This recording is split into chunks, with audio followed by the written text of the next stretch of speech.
Assalamualaikum dan salam Sarawakku sayang. Buletin Ukas edisi malam 16 Februari 2021 bersama saya, Lia Amira Anarigos.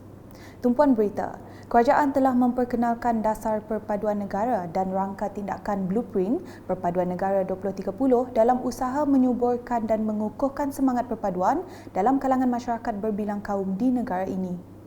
Ia telah dirasmikan oleh Perdana Menteri Tan Sri Muhyiddin Yassin pada Isnin. Menurut Perdana Menteri dalam perutusannya, dasar perpaduan negara berkonsepkan perpaduan dalam kepelbagaian, telah menetapkan strategi jangka panjang yang menggariskan usaha berterusan untuk memupuk, mengukuh dan memelihara perpaduan dalam kalangan rakyat. Dasar perpaduan negara berkonsepkan perpaduan dalam kepelbagaian telah menetapkan strategi jangka panjang yang menggariskan usaha berterusan untuk memupuk, mengukuh dan memelihara perpaduan dalam kalangan rakyat.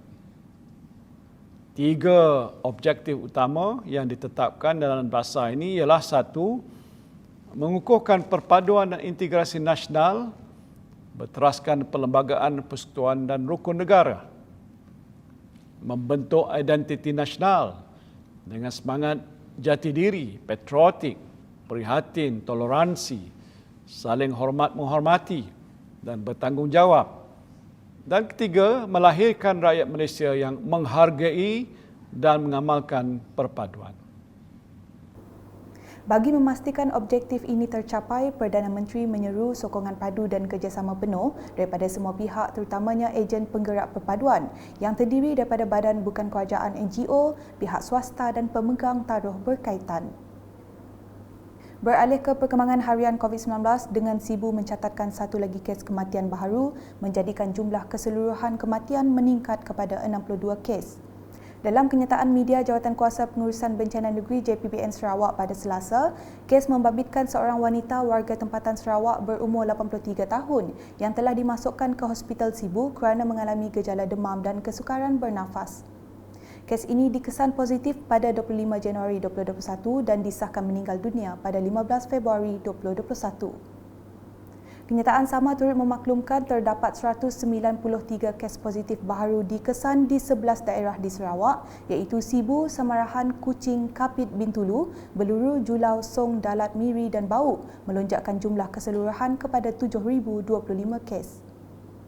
Dalam pada itu, terdapat 6 kluster baharu telah diisytiharkan iaitu kluster Geronggang Sibu, kluster Mas Merah Sibu, kluster Univista Samarahan, kluster Kampung Sungai Maung Kuching, kluster Gelong Kapit dan kluster Kidurong 2 Bintulu.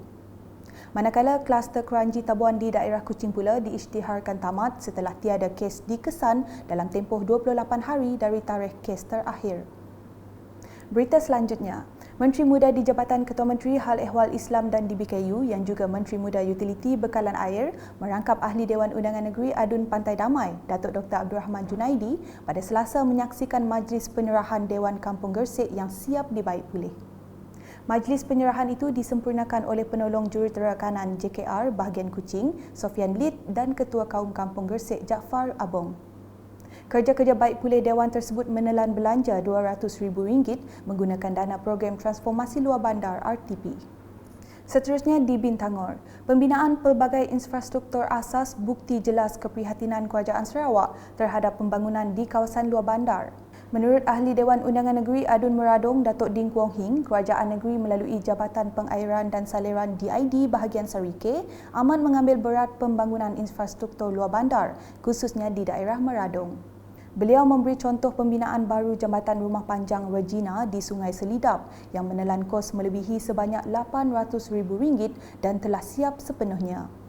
Semasa meninjau projek itu pada Selasa, Datuk Ding berkata jambatan itu dapat menjamin tahap keselamatan penduduk rumah panjang yang selama ini berulang-alik menggunakan perahu sebagai pengangkutan utama. Manakala di Julau dengan penduduk di Nanga Entaih yang bergantung kepada jambatan untuk menyeberangi Sungai Entaih kini boleh menarik nafas lega apabila jambatan baharu telah dibaik pulih sepenuhnya. Jambatan tersebut penting untuk penduduk menyeberangi Sungai Entaih ke SK Nanga Entaih, klinik kesihatan, substesen pertanian Nanga Entaih selain menghubungkan jalan raya ke Pakan dan Sarike. Ahli Dewan Undangan Negeri Adun Meluan, Roland Duat Jubin telah meninjau projek jambatan itu yang dilaksanakan di bawah projek transformasi luar bandar RTP 2020 dengan peruntukan sebanyak RM50,000 pada Isnin. Beliau berpuas hati dengan pelaksanaan projek yang disiapkan pada pertengahan bulan Disember 2020 lebih awal daripada jadual sebenar projek iaitu 12 Mac 2021. Sementara itu, Kaunselor Berinau mewakili penduduk merakamkan penghargaan dan terima kasih kepada Kerajaan Sarawak khususnya Adun Meluan yang prihatin dengan keperluan rakyat termasuk membaik pulih jambatan tersebut.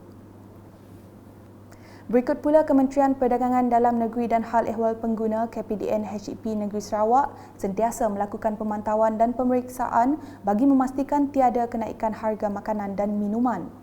Pengarah KPDN HEP Negeri Sarawak, Datuk Stanley Tan dalam kenyataan media pada Selasa berkata, berdasarkan rekod dari 1 Januari 2021 sehingga 14 Februari 2021, sebanyak 7,791 premis telah diperiksa oleh pihaknya di seluruh negeri Sarawak.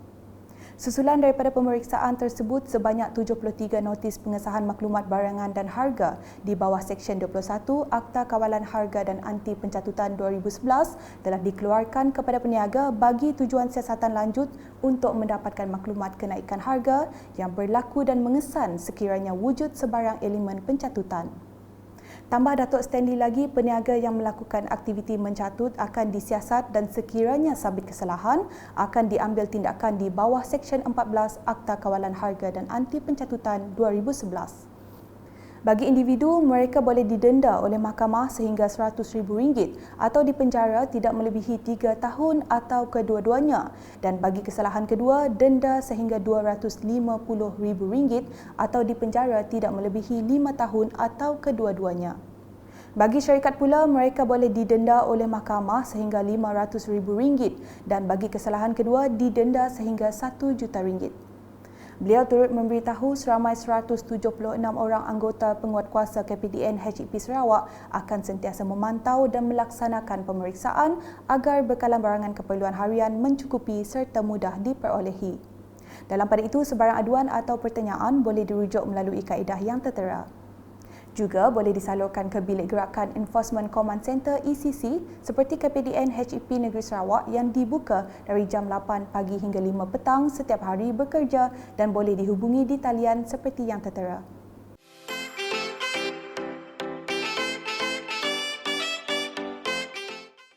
Sekian edisi malam bersama saya Lia Amira dan kru penerbitan. Berita lebih lanjut boleh didapati di semua platform media sosial UKAS termasuk portal ukas.sarawak.gov.my dan pastikan anda subscribe UKAS Channel di YouTube. Salam UKAS.